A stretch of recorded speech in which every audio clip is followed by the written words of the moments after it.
Je jure devant le Burkinabé sur mon honneur de préserver, de respecter, de faire respecter et de défendre la Constitution et les lois, de tout mettre en œuvre pour garantir la justice à tous les habitants du Burkina Faso.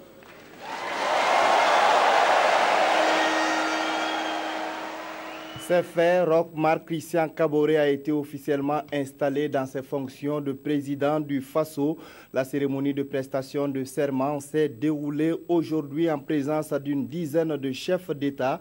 Le nouveau président a pris l'engagement de bâtir un Burkina de justice, de paix et de prospérité. Et puis, quelles sont les attentes des Burkinabés vis-à-vis du nouveau président? De Bobo Dioulasso à Fada en passant par Ouagadougou, les questions de santé, d'accès à l'eau potable, de relance des activités économiques et d'amélioration des conditions de travail sont les principales priorités. Bonsoir à tous et bienvenue aux 20h de la télévision du Burkina. Le navire Burkina Faso a un nouveau capitaine, élu le 29 novembre avec 53,46% des suffrages. Roch Marc Christian Kaboré a été investi ce 29 décembre président du Faso. La cérémonie a été rehaussée par la présence de plusieurs chefs d'État et de gouvernement. Avec cette investiture, le Burkina Faso tourne la page de la transition et retrouve une vie constitutionnelle normale. Le point de la cérémonie d'installation avec Amado Ilboudo et Nyarki Tedar. Pour la première fois de l'histoire du Burkina, un civil passe le témoin à un autre à la tête de l'État burkinabé. Michel Kafando, président de la transition, à travers ce salut, remet le pouvoir au nouveau président Roch Marc Christian Kaboré, qui le valide par une prestation de serment devant les sages du Conseil constitutionnel. Je jure devant le peuple burkinabé, sur mon honneur de préserver, de respecter, de faire respecter et de défendre la Constitution et les lois, de tout mettre en œuvre pour garantir la justice à tous les habitants du Burkina Faso. Le Conseil constitutionnel prend acte de son serment et le renvoie à l'exercice de ses fonctions. Fonctions lourdes de responsabilité selon le président de la transition, car le peuple burkinabé a désormais le regard tourné sur lui pour relever les multiples défis. C'est le triomphe de l'alternance que nous avons tant entendu. C'est le triomphe de la démocratie et de la liberté. Cet événement a été possible grâce à la détermination de notre peuple et en particulier de sa jeunesse, devenue le flambeau de la résistance à l'autoritarisme, devenu la conscience universelle de ceux qui savent dire non. La justice, la transparence, le respect des valeurs démocratiques et la prospérité sont des valeurs sur lesquelles le président Roch Marc Christian Kaboré compte bâtir le pays avec le peuple pour un Burkina nouveau.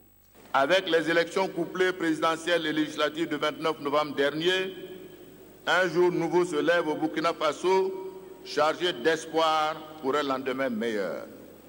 Mon programme, intitulé « Bâtir avec le peuple un Burkina Faso de démocratie, de progrès économique et social, de liberté et de justice », devenu par l'onction populaire le programme du président de tous les Burkinabés, ambitionne de répondre à cette quête de justice, de transparence, de démocratie et de prospérité partagée exprimée par toutes les composantes de notre nation. Pour une nation forte et prospère, le Burkina doit se débarrasser de l'incivisme et instaurer l'autorité de l'État à tout prix, dira Roch Marc Christian Kaboré, pour qui l'ennemi de la liberté, c'est la liberté mal comprise. Pour cela, il prend l'engagement de placer le pays sur le droit chemin de profondes réformes. La réconciliation nationale en sera le socle, la paix le moteur, la vérité, la justice, la transparence, les adjuvants essentiels pour construire ensemble dans la durée une nation forte, fière, prospère et intègre. La 4e République a vécu. Dès lors, mon engagement de passer à la discussion à l'adoption de la Constitution de la Ve République pour mieux réformer les institutions, engager la modernisation indispensable de l'administration reste au cœur des réformes à faire. Et pour y arriver, le président Kaboré dit compter sur les sages, la jeunesse, les femmes, les acteurs politiques et l'ensemble des autres forces, mais aussi des pays de la sous-région, d'Afrique, d'Europe, d'Asie et d'Amérique pour accompagner le Burkina qui sort d'une situation difficile. Le nouveau président, sur la lourdeur de la tâche qui l'attend, Roch Marc Christian Kaboré souhaite fédérer toutes les intelligences pour un développement harmonieux. Le chef de l'État burkinabé compte aussi travailler à raffermir les relations avec les pays voisins. On écoute au cours de Alidou Badini et de Jacques Lamissa Tarpaga les propos du président du Faso à l'issue de la cérémonie d'investiture. La responsabilité d'être président d'un pays est toujours une tâche, même si elle est exaltante, qui est lourde. Et je dois vous dire quand même que nous héritons d'une situation qui n'est pas du tout simple, au plan économique, au plan financier, etc. Donc cela signifie pour nous, c'est des défis qu'il faut relever et nous allons nous engager dans les prochains jours avec le gouvernement à pouvoir relever ces défis-là. Ce que nous devons faire déjà dans un premier temps, c'est de travailler à ce qu'il y ait la bonne gouvernance économique, sociale et, je dirais, ce premier point-là me semble important. Par la suite, vous avez tout ce qui concerne l'éducation, tout ce qui concerne la santé, tout ce qui concerne l'eau potable, l'agriculture. Donc, il faut faire en sorte de relancer l'économie pour créer les emplois nécessaires pour les jeunes, pour les femmes, etc. Et cela est très important de travailler à ce que nous puissions faire cela. Nous allons toujours travailler avec les uns et les autres sur la base du respect mutuel, de la non-ingérence dans les affaires des pays. Et je pense que c'est le guide concret que nous prenons tout le temps. Nous estimons que nous avons des rapports privilégiés avec tous les pays qui nous entourent, y compris la Côte d'Ivoire, où nous avons plus de 4 millions de Burkinabés qui y vivent. Mais nous souhaitons que les relations soient empreintes vraiment, je dirais, de sincérité et de confiance. Je crois que ça, c'est très important pour nous, avec tous nos voisins. Notre invité ce soir est le professeur Abdoulaye Soma, agrégé des facultés de droit, président de la Société burkinabé de droit constitutionnel. Bonsoir, professeur. Bonsoir. Alors, le nouveau président vient de prêter serment. Juridiquement, que représente le serment que le président élu prête devant les sages du Conseil constitutionnel? Le serment représente déjà la prise de fonction, puisque le serment est un acte d'investiture du nouveau président de la République. Par ce serment, il entre officiellement en fonction, et ce qui fait que d'ailleurs, après la prestation de serment, le président du Conseil constitutionnel a installé le nouveau chef de l'État dans ses fonctions de président du Faso. Et le serment, dans sa formulation, est un engagement à conduire l'État, le Burkina Faso, dans un esprit républicain, puisqu'il l'a dit lui-même, il n'est plus dans le champ partisan d'une formation politique, il est devenu le président de tous les Burkinabés, il est le président du Faso. Donc à partir de cette prestation de serment, premièrement, il est officiellement président de la République, et secondo, il n'est plus le chef d'une formation politique, il est le chef de l'État du Burkina Faso. Alors, à partir de cet instant, quelles sont les obligations du président du Faso? Eh bien, les obligations du président du Faso sont fixées dans la Constitution. Il a un certain nombre d'obligations. Il doit d'abord définir la politique de la nation. Il doit constituer le gouvernement. Donc, on attend de lui dans les prochains jours la nomination d'un Premier ministre et donc d'appliquer sa politique qui est tel qu'exposé dans son programme de société et qui a créé de fortes attentes de la part des Burkinabés. Donc l'essentiel des obligations du chef de l'État sont des obligations générales, de bonne conduite de l'État, de bon traitement des questions sociales, des questions économiques qui sont chères aux Burkinabés. D'accord. Alors la transition est finie. Que devient la charte de la transition? Mais normalement, la charte de la transition était faite pour la transition. Elle avait elle-même souligné que sa durée elle est faite pour encadrer la transition, pour compléter la Constitution dans l'encadrement de la transition. Dès lors que la transition est finie, d'après l'article 20 de la Charte de la transition, la Charte devient un instrument juridique caduc. D'accord. Alors, hier, l'ancien président, on va le dire, Michel Kafando, a mis fin par décret aux fonctions du Premier ministre, alors que celui-ci avait auparavant rendu sa démission. Cette situation a créé un flou dans la tête de beaucoup de Burkinabés. Comment peut-on l'expliquer? Bon, il ne faut pas qu'il y ait un flou outre mesure. Je pense simplement qu'il faut comprendre que tous ces actes concourent à préciser dans l'esprit des Burkinabés que la transition est terminée, le gouvernement de transition n'est plus. Sinon, d'un point de vue technique, l'article 46 de la Constitution précise que le président de la République nomme le Premier ministre et il met fin à ses fonctions, soit de sa propre initiative, soit après la présentation par celui-ci de sa démission. Dès lors que le Premier ministre a présenté sa démission et celle donc de son équipe gouvernementale et que le président a acté, puisque dans un communiqué qui a été lu à cette tribune même à 13h, on a vu que le président de la République avait accepté la démission du Premier ministre et de son gouvernement. Donc cet acte simplement d'acceptation de la démission mettait fin aux fonctions du Premier ministre et du gouvernement. Donc le décret qui est venu de ce point de vue, l'article 1er de ce décret est une disposition surabondante, mais c'est une disposition qui n'est pas dangereuse, qui ne crée pas de situation dangereuse pour la République. Et quand on analyse encore un peu ce décret, c'est plutôt la deuxième disposition qui est problématique. Oui, qui permet au ministre de gérer les affaires courantes jusqu'à la formation du nouveau gouvernement. Tout à fait. Là, si l'on prend les choses dans le bon esprit, et j'espère que nous serons dans le bon esprit, il n'y aura pas de difficulté, mais il faut prendre garde quand même de cette phase, parce qu'on ne sait pas quand est-ce que le nouveau Premier ministre et le nouveau gouvernement va s'installer. La période peut durer. Donc si on permet au ministre de continuer la gestion des affaires courantes, on ne sait pas dans quelle mesure les ministres pourront engager l'État. Alors qu'en ce moment, normalement, on n'a pas de ministre. Nous n'avons pas de gouvernement. Et donc, à quel titre un ministre actuel va signer, parce que gérer les affaires courantes, ça signifie signer des actes, autoriser des actions, etc. Donc, il faut vraiment prendre garde. Et si on n'est pas tatillon, ça ne pose pas de problème, mais si les nouveaux arrivants veulent être rigoureux sur le plan de la gestion, les actes qui vont être pris entre aujourd'hui et l'entrée en fonction effective des nouveaux membres du gouvernement vont poser des problèmes. Donc, j'appelle quand même à la prudence, même si les ministres sont appelés à assurer la continuité de l'État. J'appelle à la prudence juridique quant aux actes qui pourront être pris dans l'intervalle.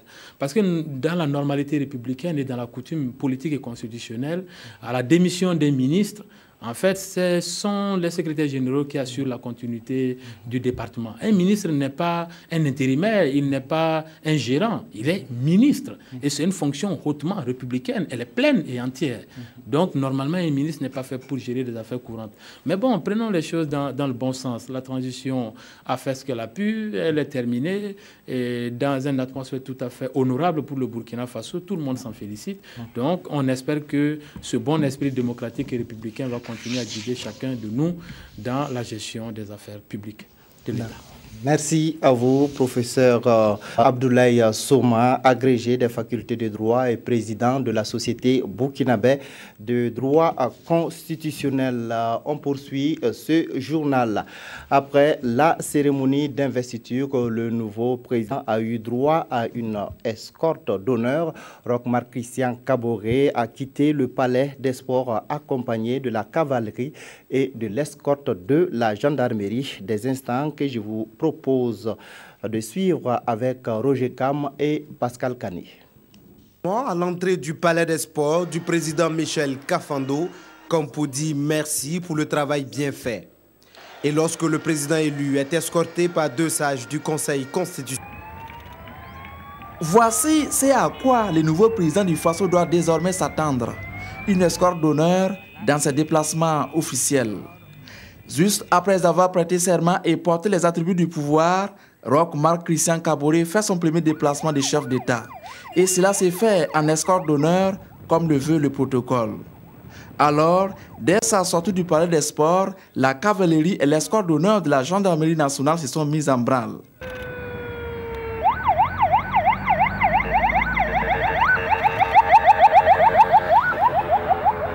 Les mouvements des motards sont parfaitement coordonnés et le tout donne un ensemble cohérent et féerique à la hauteur de la charge présidentielle. Désormais, ce serait ainsi lorsque Roch Marc Christian Kaboré se déplacera. Cela fait partie des attributs du président du Faso. C'est dans une ambiance de grand jour que s'est déroulée la cérémonie d'investiture du président Roch Marc Christian Kaboré. Le palais des sports aménagé pour l'occasion a refusé du monde. Chefs d'État, anciens chefs d'État, chefs de gouvernement et autres personnalités de pays amis ont fait le déplacement pour assister à la prestation de serment de Roch Marc Christian Kaboré. Le point avec Amadou Ilboudo et Jacques Lamissa Tarpaga. Salve d'applaudissements à l'entrée du palais des sports du président Michel Kafando, comme pour dire merci pour le travail bien fait.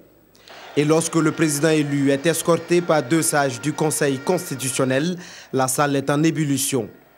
Tout le monde est debout pour accueillir celui qui est appelé à répondre aux aspirations du peuple. 9 chefs d'État et de nombreuses délégations sont venus témoigner leur respect au Burkina Faso qui donne ainsi une leçon de démocratie au monde. L'on reconnaît ici Alassane Ouattara de la Côte d'Ivoire, Macky Sall du Sénégal, John Dramani du Ghana, Faure Gnassingbé du Togo, le premier vice-président du Nigeria, Ibrahim Boubacar Keïta du Mali ou encore Mahamadou Issoufou du Niger. Il y avait aussi une présence remarquée de l'ancien président du Nigeria, Olusegun Obasanjo, et Jerry John Rawlings du Ghana. Je suis honoré de prendre part à cette cérémonie aujourd'hui dans cette grande nation du peuple des hommes intègres. Je me souviens du capitaine Sankara lorsqu'il a changé le nom Haute-Volta pour Burkina Faso, les pays des hommes intègres. Mais malheureusement, cette intégrité avait disparu. Maintenant, elle est de retour. Je remercie le peuple burkinabé.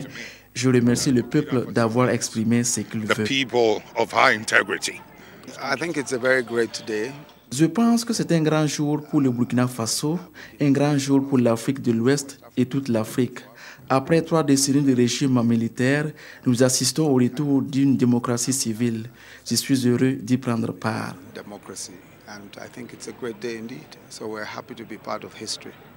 Le peuple burkinabé a gagné le cœur des Africains. Ils l'ont exprimé à cette investiture du président Roch Marc Christian Kaboré. Je suis heureux d'être ici au Burkina à l'occasion de cette investiture du président élu. Je me félicite que la transition se soit terminée dans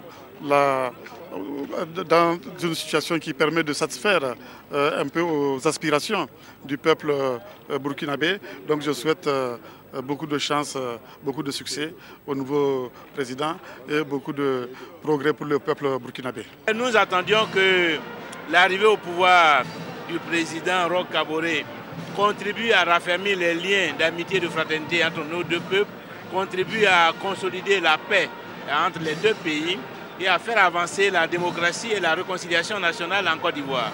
Grande mobilisation également de la population qui a fait salle comble.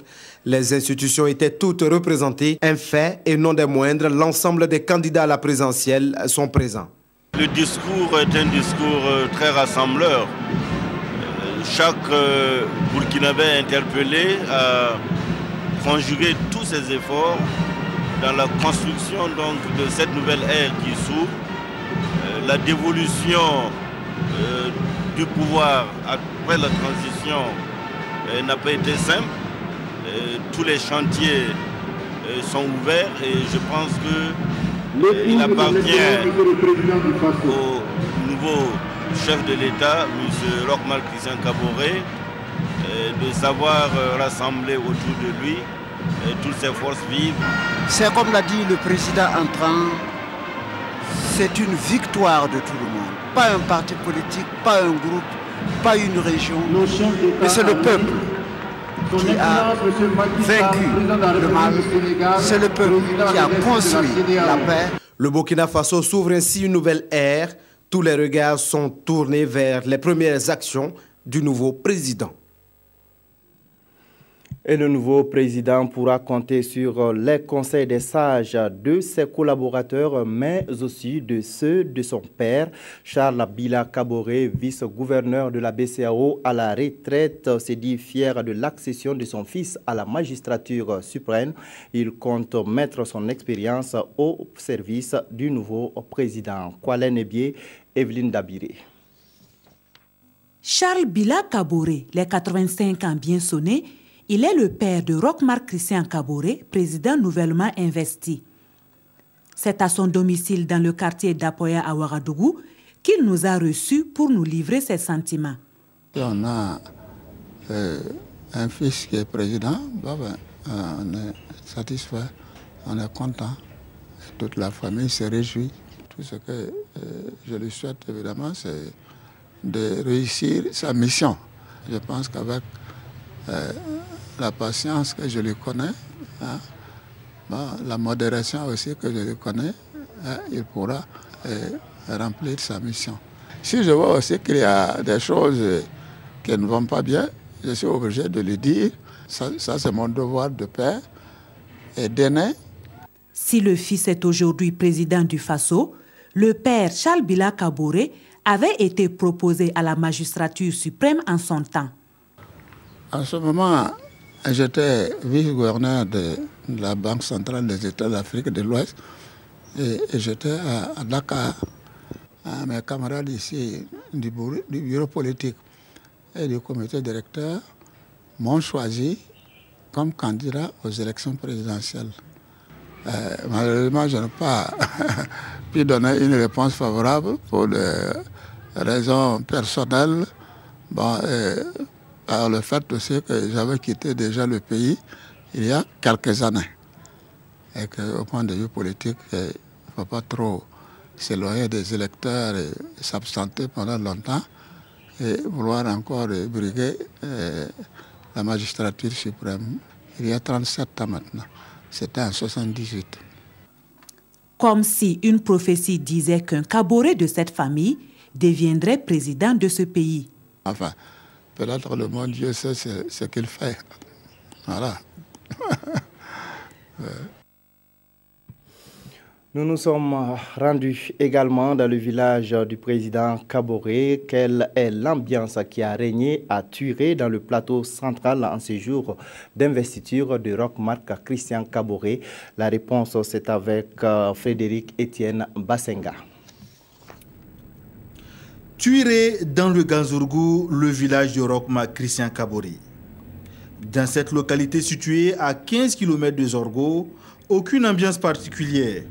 Il faut traverser le village pour le domicile familial pour enfin voir quelque chose en préparation. Ici, nous dit-on, tout le monde est à Ouagadougou pour l'investiture, sauf le gardien. Mais les jeunes du village ont quand même tenu à fêter l'événement. Accompagnés d'une troupe de musiciens, ils dansent et scandent le nom de leur champion.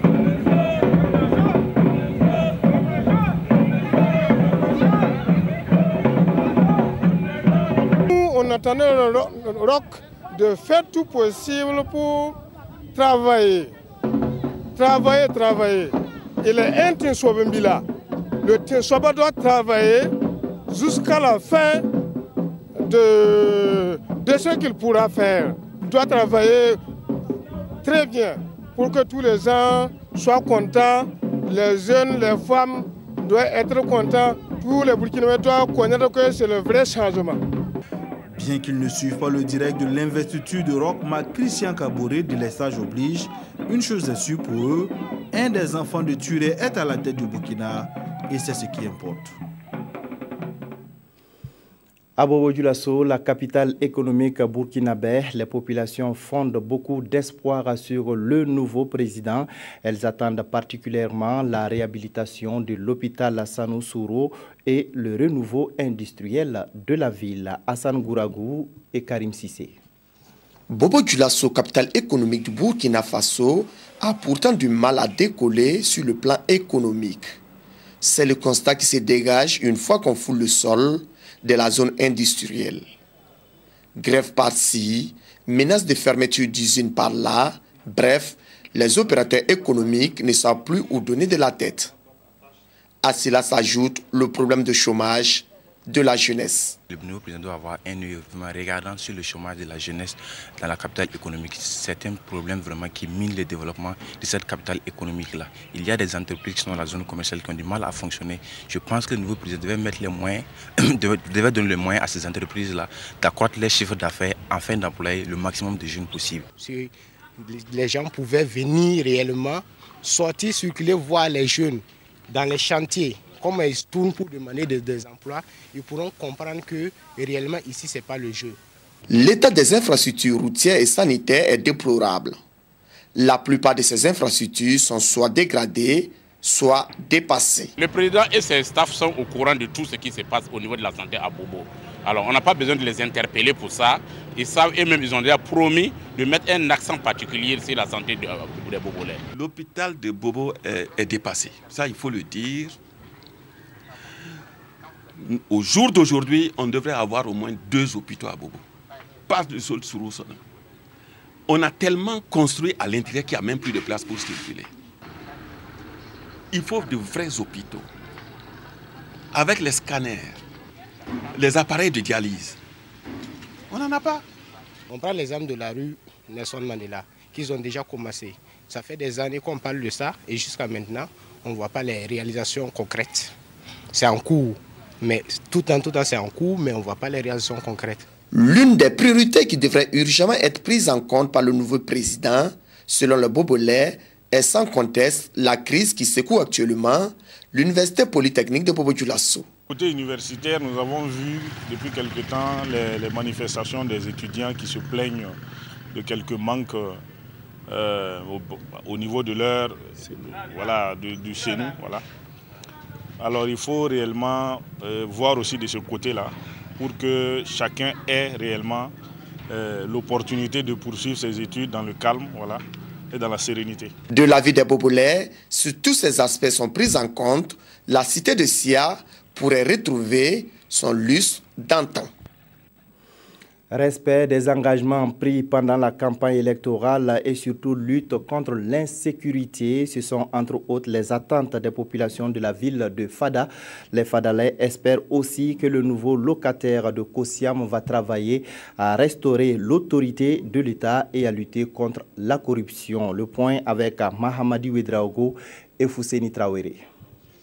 Dans la région de l'Est, les braquages et autres attaques à main armées sont légion. Ce grand banditisme constitue une source de traumatisme pour la population. En ce 29 décembre 2015, transporteurs, commerçants et fonctionnaires de Fadangourma, tous attendent du nouveau président sur le terrain de la lutte contre l'insécurité. La nouvelle équipe qui doit venir, qu'elle mette en place une section spécialisée uniquement que pour la sécurité des populations, des routes, etc. Si vous prenez l'axe, à part de couper la Fada, c'est regrettable. D'abord, il faut voir ça. L'axe là, c'est l'insécurité totale. Moi-même, j'ai été victime à part de l'axe et sur Taparko, Bogandé. Chaque année, nous avons au moins 6 ou 7 attaques parmi nos membres qui souffrent de ce fléau. En tout cas, nous attendons beaucoup du nouveau gouvernement et un partenariat avec les institutions financières pour qu'on puisse réduire le coût du transfert des fonds. Le corps syndical et le mouvement des droits humains attendent du prochain gouvernement une exemplarité dans la gestion de l'État, condition indispensable selon eux à la restauration de l'autorité de l'État. Pour restaurer l'autorité de l'État, il faut qu'il revoie cette question de la corruption, le respect des textes à tous les niveaux, surtout dans l'administration, que chacun fasse le travail pour lequel il est là et que les autorités donnent l'exemple en respectant les textes. Et si ces textes sont respectés, on ne parlera plus de tout ce qui entrave au développement du pays. Pour l'année scolaire 2015-2016, la région de l'Est a enregistré plus de 750 écoles sous Payotte. Le corps enseignant du Goulmou attend donc du nouveau gouvernement la réduction maximum de ces classes sous Payotte dans cette partie du Burkina. Ils avaient suivi à la lettre le mot d'ordre de grève générale lancé par les syndicats au lendemain du coup d'État de l'ex-RSP. Les travailleurs de l'administration publique souhaitent une amélioration de leurs conditions de travail, notamment la parité dans le traitement salarial des agents de l'État. Paul David Bambara et Solange Guigma. Les travailleurs de l'administration publique espèrent du nouveau président qu'il réforme les procédures liées au traitement des dossiers administratifs, trouve les ressources nécessaires à la mise en œuvre des politiques et programmes entrepris par la transition et revoit la question de recrutement des enseignants à l'université de Ouagadougou. La question des recrutements, c'est aussi un aspect très important. Le recrutement des enseignants en termes de spécialité, en termes également d'effectifs. Normal, pour quand même améliorer le ratio étudiants-enseignants au niveau des universités. La parité au niveau des traitements entre les contractuels et les fonctionnaires, nous souhaitons que cela soit une réalité traduite dès le mois de janvier. Au niveau de l'enseignement, les acteurs souhaitent la résolution de certains dossiers de crimes de sang pour permettre un bon déroulement de l'année scolaire et la réglementation du secteur privé dans le domaine éducatif. C'est surtout par rapport au dossier judiciaire. Voilà, vous savez bien que la population attend sérieusement qu'on fasse le procès de certains dossiers. Le dossier qui fait qu'il y a des troubles au niveau scolaire, là, surtout les dossiers de Flavien Nibier comme ça. Voilà, au moins si ces dossiers sont élucidés, je crois quand même qu'on pourra avoir une année scolaire assez paisible. Les syndicalistes, quant à eux, s'attendent à voir leur plateforme revendicative prise en compte par les nouvelles autorités. Entre autres revendications, c'est la justice à l'endroit des martyrs de l'insurrection populaire des 30 et 31 octobre 2014, mais aussi du putsch manqué du 16 septembre 2015 et de leurs familles notamment. Le deuxième niveau, c'est la lutte contre l'impunité, contre la corruption, contre la fraude. Et le troisième niveau, nous avons la lutte contre la vie chère. Autant de défis que les agents de l'administration publique souhaitent voir élevés pendant le quinquennat de Roch-Marc Christian Kaboré. Le milieu des affaires fait partie des secteurs qui ont été durement éprouvés pendant la crise post-insurrectionnelle. Les opérateurs économiques ont les yeux tournés vers les nouvelles autorités de qui ils attendent la relance de l'activité économique. Gérard Sommet, Ernest Kambiré. Durement éprouvé pendant la crise post-insurrectionnelle, le milieu des affaires burkinabé reprend espoir au moment où les nouvelles autorités démocratiquement élues entrent en fonction.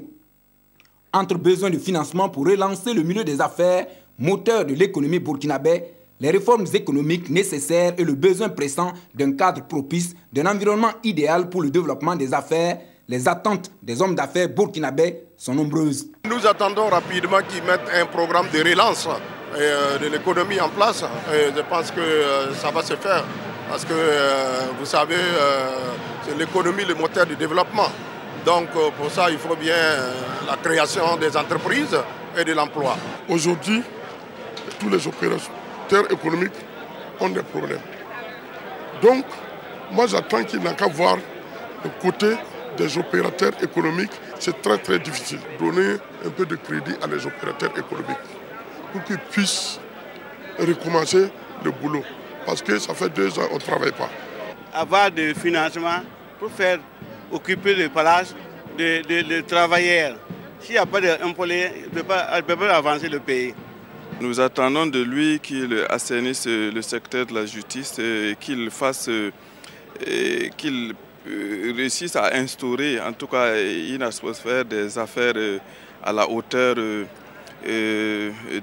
nos attentes. Nous souhaiterons qu'il y ait un cadre de concertation permanent, franc et vraiment régulier, qui prenne en compte toutes les couches du savoir pour permettre en fait aux autorités et aux acteurs économiques de rester en contact, de se rapprocher et de faciliter les échanges. Et pour y arriver, les hommes d'affaires burkinabés membres du patronat estiment dans leur ensemble qu'il est d'abord nécessaire d'assainir le secteur de la justice où le droit à l'investissement sera respecté à tous les niveaux.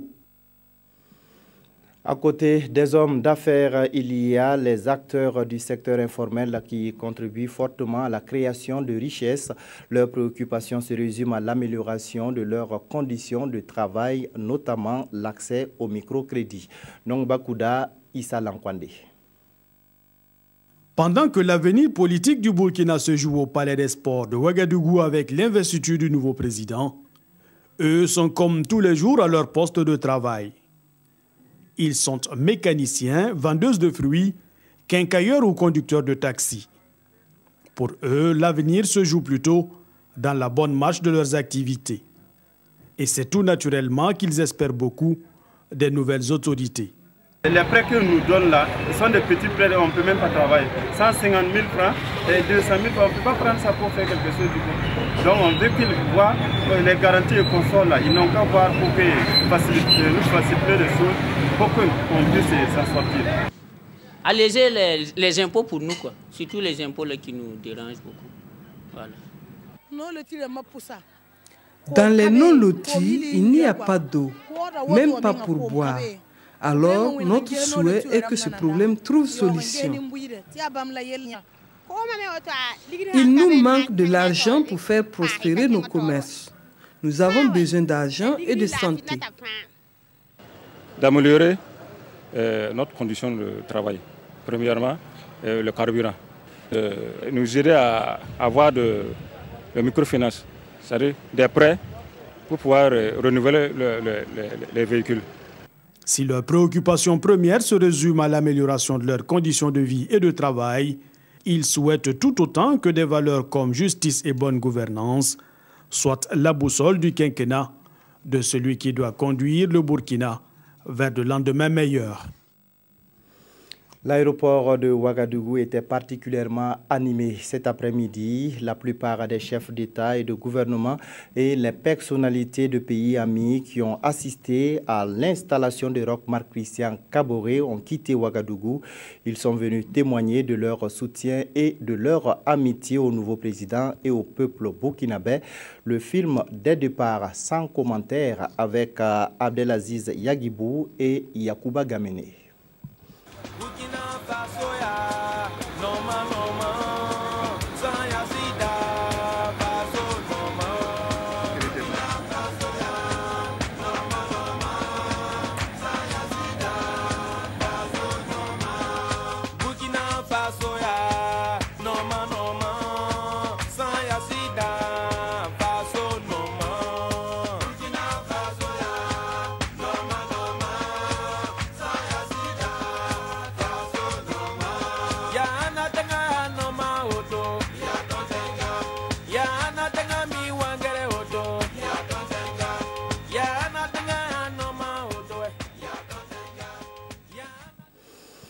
Les derniers actes du gouvernement de la transition ont largement été commentés par nos confrères de la presse écrite. La revue de presse est avec Abdul Rasmane Zango. Kafando fait ses adieux à ses boys, c'est l'un des titres phares du journal Aujourd'hui au Faso. Le président de la transition a dit au revoir aux forces armées nationales, commente notre confrère, je cite, « Vous avez eu à relever les défis, même s'il y a eu des moments difficiles, des défis qui constituent à redonner confiance au peuple. » Fin de citation. Dans les colonnes des DNF, on peut lire la dernière adresse officielle de Mba Michel dans ses habits de président du Faso. Le quotidien Notre Temps focalise l'attention plutôt sur heure et lueur d'un parlement de réforme, car le CNT est crédité de bons points, comme par exemple le vote de la loi sur la prévention et la répression de la corruption et le fifi de la rémunération des députés de la transition qui ont écorché l'image du CNT selon notre confrère de Notre Temps.